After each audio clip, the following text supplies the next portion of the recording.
अनुरता जीर्ण वयन जे करंती भावेन अमला असंकलिठा ते हंति परित संसारी। बोलिए भगवान महावीर स्वामी की। पावन चरित गुरुदेव जी। वंदो मन वच काय।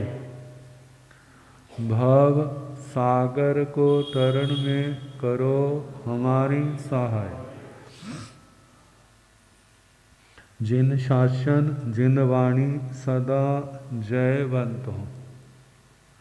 श्रवण संग सदा अविचल मंगल हो।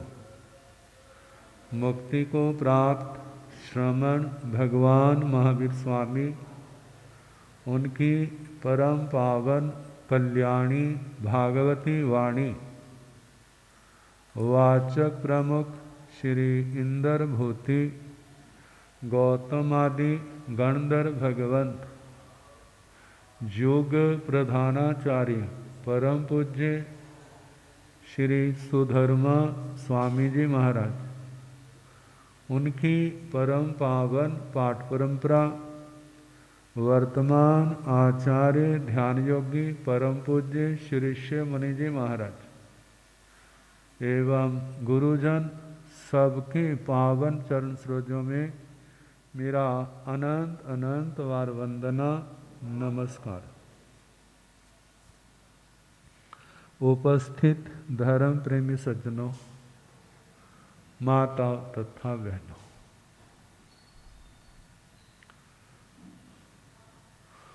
आज जैन धर्म दिवाकर आचार्य सम्राट पूज्य श्री आत्माराम जी महाराज, उनका पावन जन्म दिवस और साथ में पंजाब प्रवर्तक, लेकिन सारा उत्तर भारत था, क्योंकि उसमें पंजाब भी तो बहुत बड़ा था। शांत दांत समुद्र के समान गंभीर पूज्य श्री शुक्ल चंद जी महाराज, दोनों महापुरुषों के पावन जन्म दिवस, उनके जीवन के संबंध में तो आपने सुना।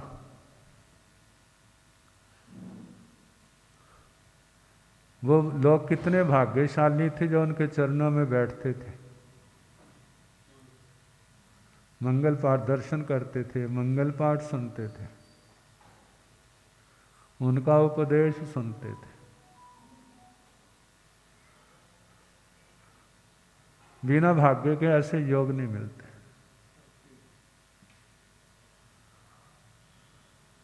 देखो, मनुष्य जन्म जो पुण्य का फल है, जो हम सबको मिला हुआ, लेकिन श्रावक वृत्ति साधु जीवन व्यवहार में कह देते हैं पुण्य का फल है, लेकिन निश्चय में ये पुण्य का फल नहीं है। कहेंगे किसका फल है? कहते स्वभाव तो अपना गुण है, साधुता ये आत्मा का अपना गुण है, जो किसी का फल नहीं है, लेकिन इसको रोकने वाले हैं। जैसे ना बल्लभ के ऊपर जलता तो है, लेकिन ऊपर आवरण होने के कारण उसका प्रकाश सीमित है, लेकिन जैसे जैसे उसके आवरण हटते जाएंगे उसका प्रकाश क्या होगा? फैलेगा। साधुता वीतरागता ये आत्मा का धर्म है, लेकिन इसको रोकने वाले कौन है? कर्म है, लेकिन सबसे ज्यादा है मौनी कर्म है। वो आत्मा के इस प्रकाश को रोकने की व्यवस्था करता है, वो कमांड करता है। आत्मा से गलत काम कराएगा, ज्ञानावरणीय आएगा, दर्शनावरणीय आएगा, वेदनीय आएगा, मौनी भी आएगा। आयु, नाम, गोत्र, अंतराय सारे किसके कारण से? मोह के कारण। जैसे जैसे मोह बढ़ेगा कर्मों का जाल बढ़ेगा, जैसे जैसे मोह कटेगा ये कर्मों का जाल क्या होगा? कटता जाएगा। तो साधु जीवन किसका फल है? क्षोभशम का। कौन से कर्म? मौनी कर्म का। मौनी कर्म कमजोर है तो बाकी सारे कमजोर हो जाएंगे। मौनी का कर्म पावरफुल है तो सारे क्या होंगे? सारे पावरफुल होंगे। मौनी कर्म मालिक है। जानते ना, अकेला कुत्ता जा रहा है ना तो उसकी स्थिति क्या होती है? बिल्कुल सहमा हुआ होता है, लेकिन साथ में मालिक हो तो उसकी क्या स्थिति होती है? रस्सी से बंधा है, कोई भी दिख जाए ना तो एकदम उसको अपना रोब दिखा झाड़ने लग जाता है। ऐसे ही जब मौनी कर्म पावरफुल है तो बाकी कर्म भी अपना सिर दिखाते हैं। जब मौनी कर्म हल्का पड़ जाता है तो सबकी हवा क्या हो जाती है? निकल जाती है। तो इसलिए कहा जाता है मौनी कर्म को पानी नहीं देना। मौनी कर्म को कमजोर करोगे तो बाकी सारे कमजोर हो जाएंगे। और मौनी कर्म कमजोर कैसे होगा? वो तो साधना से होगा। और वो साधना भी कैसी है? बिना कामना के, संसारी कोई कामना नहीं। जो भी साधना है आत्म शुद्धि की है, कर्म क्षय करने के लिए। हमारे कर्म क्षय हों, जैसे जैसे कर्म क्षय होंगे ना आत्म बल बढ़ता जाएगा। तो आचार्य भगवान मनुष्य जन्म मिला, किसका फल? पुण्य का। लंबी आयु मिली, निरोग शरीर मिला, सारा इंद्रियां पूर्ण है, ये सारा किसका फल है? लेकिन माता पिता का छोटी उम्र में साया उठ गया, दादी दादे का साया उठ गया, ये किसका फल है? ये भी तो किसी का फल है ना। छोटी उम्र में जिस समय माँ बाप के प्यार की आवश्यकता होती है, दुलार की आवश्यकता होती है, सहारे की आवश्यकता होती है, तो क्या हो गया? तो ये पाप का। लेकिन साथ में पुण्य भी किया था। अब एक पाप के कारण से वह बेसहारा बन गई, लेकिन पुण्य के कारण से गुरुओं की छाया मिल गई।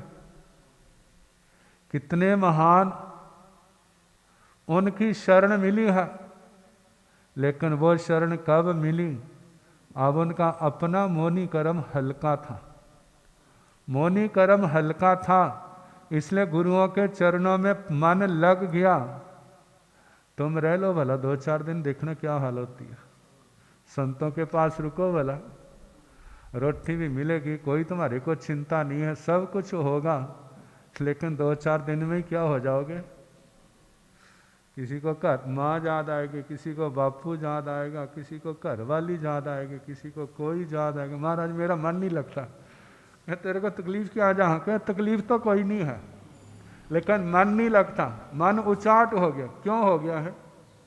किसके कारण हुआ है? इस मौनी कर्म के कारण से। एक भाई था, काफ़ी हमारे पास सेवा में रहा, एकदम उतावला हो गया। तो मैंने कहा घर जाके क्या करना तेने? कहते मारा मेरे मार तुम्हारे में यही तो अंतर है। आपने मौनी कर्म आपका हल्का है, इसलिए आपका मन लगा हुआ। मेरा मौनी कर्म हल्का नहीं है, इसलिए मेरा मन क्या हो गया है? अब तो मैं जाऊंगा, मैं तेरी मर्जी। तो गुरुओं के पास मन लगा, गुरुओं की बातें अच्छी लगी, ये किसका लक्षण है? ये मौनी कर्म हल्का हुआ। जानते हैं जब बुखार तेज होता है तो रोटी कैसी लगती है? रोटी कैसी लगी जब तेज बुखार हो?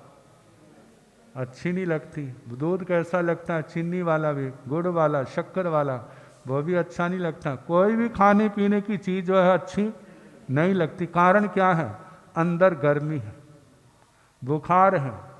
लेकिन जैसे जैसे बुखार उतरता जाता है तो जो चीज़ें बुरी लगती थी वो क्या करने लग जाती हैं, अच्छी लगने लग जाती। ऐसे मोनी कर्म के कारण से संसार अच्छा लगता है, लेकिन जिस आत्मा का मोनी कर्म हल्का है तो उसको त्याग अच्छा लगता है, उसको संयम अच्छा लगता है, उसको साधना अच्छी लगती है। अब बच्चे तो कितने आते हैं, उनका मन नहीं लगा, थोड़ी देर में कहते चलो कर, लेकिन वो बच्चा जब अपने गुरुओं के पास आया है तो वहाँ कहते हैं अब मेरा जाने को मन नहीं करता, तुम चले जाओ, जो लेकर के आए थे। अब गुरुओं के पास रह करके गुरुओं का बड़ा प्यार मिला, दुलार मिला, वहाँ रुक गए, पाठ वगैरह सीखने लग पड़े, और एक दिन ऐसा आया दीक्षा भी होगी। तो साधु जीवन किसका फल है? जे मौनी कर्म के क्षोभशम का परिणाम। अब उसके आगे धर्म ध्यान, शास्त्र स्वाध्याय, गुरुओं की सेवा, ये सारे किसके कारण हैं? संयम तप की आराधना, ये कारण है आत्मा की निर्मलता के। आत्मा की निर्मलता बढ़ रही है, लेकिन आचार्य भगवान का पुण्य, उपाध्याय पदवी आई। उपाध्याय पदवी जो है ये भी पुण्य का फल है। आचार्य पदवी है, ये भी किसका फल है? पुण्य का फल है। अब कहाँ कहाँ साधना के बल से पहुंचे, आपने प्रभास मुनि जी से सारा सुना। दूसरी ओर पूज्य प्रवर्तक श्री शुक्ल चंद जी महाराज, उनका जीवन भी कैसा था? ऐसा त्याग विरागमय था। कहते हैं उनकी पुण्यवानी बड़ी जबरदस्त थी। आप जानते हैं संघ में सभी प्रकार के साधु सतियाँ होते हैं, कोई शांत भी होते हैं, कोई तेज तरार भी होते हैं। अब जिसको मतलब तेज तरार हो गया, कहते हैं मैं शिकायत लगाऊंगा, मैं ऐसा करूंगा, मैं ऐसा करूंगा। कहाँ जाके? उनके पास। लेकिन देखने वाले कहते हैं उनका ऐसा शरीर का संस्थान था, ऐसे लगता है जैसे शेर बैठा हुआ है, लंबे लंबे कान, चौड़ा मुंह उनका, बड़े शांत, दांत, गौर वर्ण, बड़ा प्रभावशाली था। जब वहाँ पहुँचते तो सब कुछ भूल जाते, जब वहाँ पहुँचते सब कुछ भूल जाते।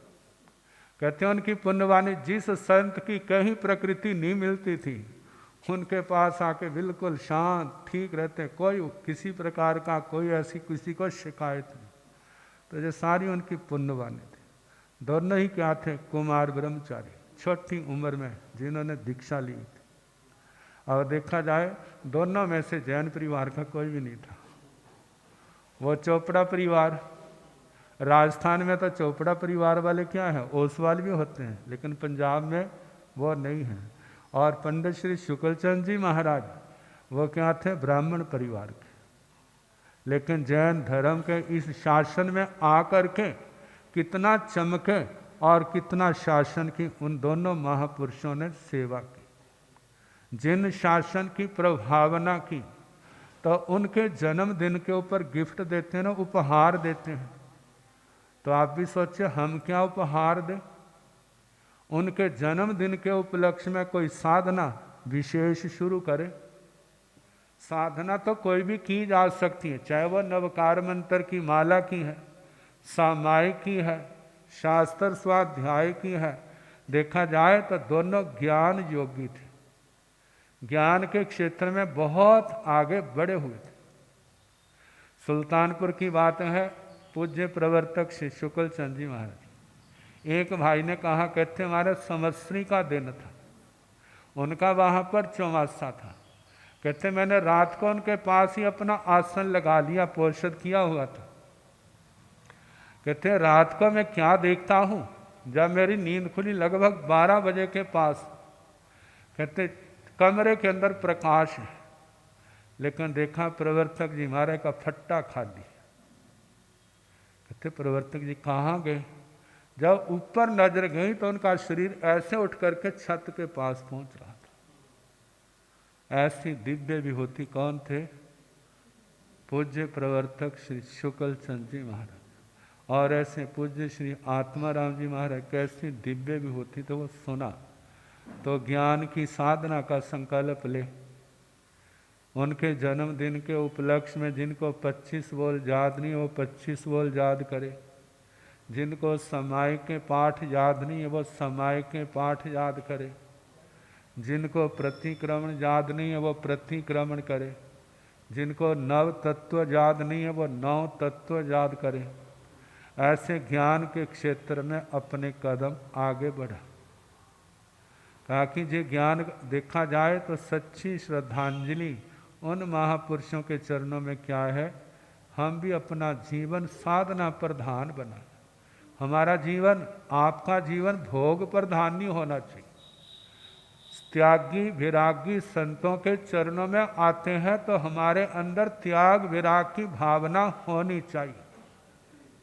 कहा जैसे उनका त्याग में जीवन था, हम वैसा नहीं, कम से कम 2, 4, 10, 15, 20, 30% तो अपने जीवन में त्याग की भावना लाएं। वो दिन धन्य होगा जब मैं भी क्या करूँगा, यथा संभव यथा शक्ति इन पाप कर्मों का त्याग करूँ। जब ऐसा संकल्प लेंगे तो क्या होगा, देखा जाए तो दिव्य महापुरुषों के चरणों में हमारी सच्ची श्रद्धांजलि होगी।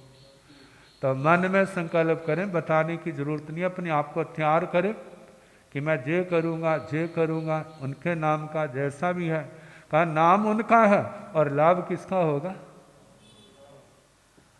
कहते घर के खीर खाएं और देवता भला मनाएं, भला तो हमारा होगा और भला कौन, आचार्य भगवान वो दिव्य आत्माएं। देखो हमारे नाम के लिए कितना कुछ तप त्याग धर्म ध्यान कर दे। तो ऐसा मन के अंदर संकल्प धारण करें जिससे हमारे भी कर्मों का बोझ हल्का होगा, बंधन घटेगा। क्योंकि जो घटेगा किससे, केवल बातें से थोड़ा घटेगा। जब हम कुछ करेंगे तो क्या होगा, आगे बढ़ेंगे, और बैठे बैठे बातें करते रहें तो कुछ भी होने वाला नहीं है। जब चलेंगे तो क्या होगा, मंजिल हमारे नज़दीक आएगी। तो हमारी मंजिल नज़दीक कब आएगी, जब हमारी साधना जागृत होगी, जब हम साधना के क्षेत्र में कदम आगे बढ़ाएंगे। तो हमारी साधना क्या है, देखा जाए तो पाप कर्मों का त्याग करना। पाप कर्मों का त्याग करेंगे तो संबर आएगा, और साथ में इच्छाओं का त्याग करना। उसके कारण जो इच्छाएं संसार को बढ़ाने वाली हैं उनका त्याग करेंगे तो हमारे जीवन में तप आएगा। जब जो संयम तप आएगा तो हमारी आत्मा मोह की दलदल से ऊपर उठे। बस उन दोनों महापुरुषों के चरणों में हमारी श्रद्धा के फूल। भगवान कृपा बनाए रखना। बस जिस मार्ग पर गुरुओं ने चलाया है उस मार्ग पर हम चलते रहें। जिन शासन की यदि हम शान को बढ़ा ना सके तो कम से कम हम घटाने वाले ना बने। ये तभी संभव होगा जब हमारे कदम इस ओर बढ़ेंगे। इन्हीं शब्दों के साथ उन महापुरुषों के पावन चरण सरोजों में हमारी श्रद्धा के जय हो।